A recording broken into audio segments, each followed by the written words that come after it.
ಪದ್ಮ ವಿಭೂಷಣರು ಆದಂತಹ ಡಾಕ್ಟರ್ ವೀರೇಂದ್ರ ಹೆಗಡೆ ಅವರನ್ನ ಕಾರ್ಯಕ್ರಮದಲ್ಲಿ ನೆನಪಿಸುತ್ತಾ, ಡಾಕ್ಟರ್ ಹೇಮಾವತಿ ಹೆಗಡೆ ಅವರನ್ನ ನೆನೆಸುತ್ತಾ, ಕಾರ್ಯಕ್ರಮದ ವೇದಿಕೆ ಮೇಲೆ ಎಲ್ಲರಿಗೂ ತರಬೇತಿ ನೀಡಲಿಕ್ಕೆ ಬಂದಿರತಕ್ಕಂಥ ಕಾರ್ಯಕ್ರಮದ ಮುಖ್ಯ ಅತಿಥಿಗಳಾಗಿರ್ತಕ್ಕಂಥ ಮಹಾದೇವರವರೇ,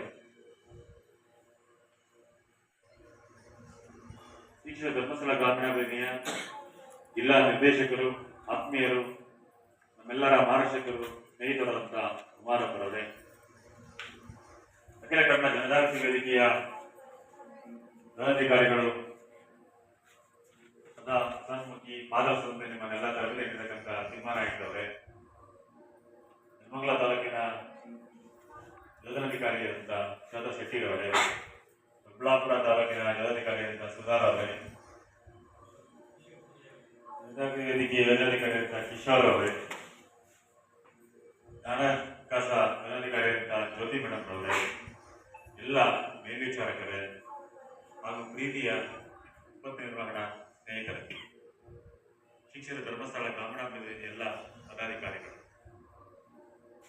ಇದು ಆಕ್ಚುಲಿ ವಿಪತ್ತು ನಿರ್ವಹಣೆ ಬೆಂಗಳೂರು ನಗರ ಮತ್ತೆ ಗ್ರಾಮಾಂತರಕ್ಕೆ ಇರಲಿಲ್ಲ. ಯಾಕೆಂದ್ರೆ ಇಲ್ಲಿ ಯಾವುದು ಸುಧಾರಣೆ ಆಗ್ತಕ್ಕಂಥ ಸಂದರ್ಭ ಆಗಲಿ, ಕಾಡಾಗಲಿ, ಸಮುದ್ರಗಳಾಗಲಿ ಇಲ್ಲ. ಇದು ಬೆಂಗಳೂರು ನಗರ ಜಿಲ್ಲೆಗೆ ಮತ್ತೆ ಗ್ರಾಮಾಂತರ ಜಿಲ್ಲೆಗೆ ಇದರ ಅವಶ್ಯಕತೆ ಇಲ್ಲ ಅನ್ನೋದು ನಮ್ಮ ಯೋಜನೆಯಲ್ಲಿತ್ತು. ನಾನು ಈಗ ಆದರ್ಶಿ ಆಸ್ಪತ್ರೆಗಳ ಕನ್ಸೆಂಟ್ ಪಾಯಸದಲ್ಲಿ ಮತ್ತೆ ನಮ್ಮ ಇಲ್ಲಿನ ರಾಜಕೀಯ ಸೀನಪ್ಪ ಸರ್ ಮತ್ತೆ ಎಲ್ಲ ಯೋಜನೆ ಜೊತೆ ಮಾತಾಡಿದೆ. ನಮ್ಮಲ್ಲಿ ಬೆಂಗಳೂರಲ್ಲಿ 30 ಜಿಲ್ಲೆಗಿಂತ ಹೈಯೆಸ್ಟ್ ಜನ ಇರೋದು ಬೆಂಗಳೂರು ಗ್ರಾಮಾಂತರ ಮತ್ತು ನಗರ ಜಿಲ್ಲೆಯಲ್ಲಿ. 28 ಜಿಲ್ಲೆಗಳ ಜನ ನಾವು ಇಲ್ಲೇ ಇದ್ದೀವಿ ಬೆಂಗಳೂರು ಮತ್ತೆ ನಗರದಲ್ಲಿ. ಒಂದು ಆಕ್ಸಿಡೆಂಟ್ ಆದ್ರೆ ನಮ್ಮಲ್ಲಿ ಫೋಟೋ ಹೊಡೆದು ವಿಡಿಯೋ ಹಾಕೋರೆ ಜಾಸ್ತಿ ಇದ್ದಾರೆ.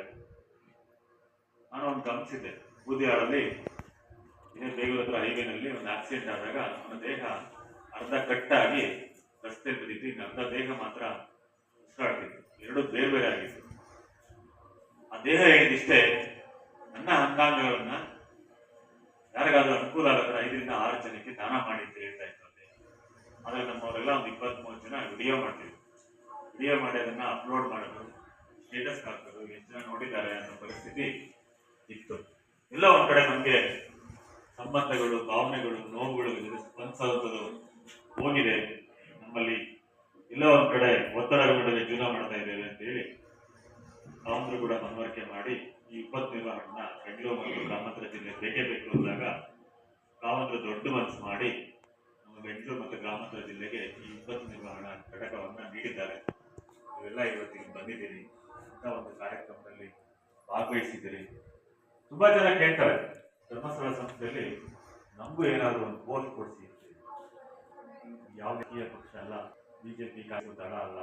ಧರ್ಮಸ್ಥಳದಲ್ಲಿ ಅಷ್ಟೇ ಪೋಸ್ಟ್ ಸಿಗ್ಬೇಕು ಅಂತಂದ್ರೆ ಸೇವಾ ಮನೋಭಾವ ಇದ್ರೆ ಮಾತ್ರ ಆ ಧರ್ಮಸ್ಥಳ ಸಂಸ್ಥೆಯಲ್ಲಿ ಯಾವುದೇ ಹುದ್ದೆ ಇರಲಿ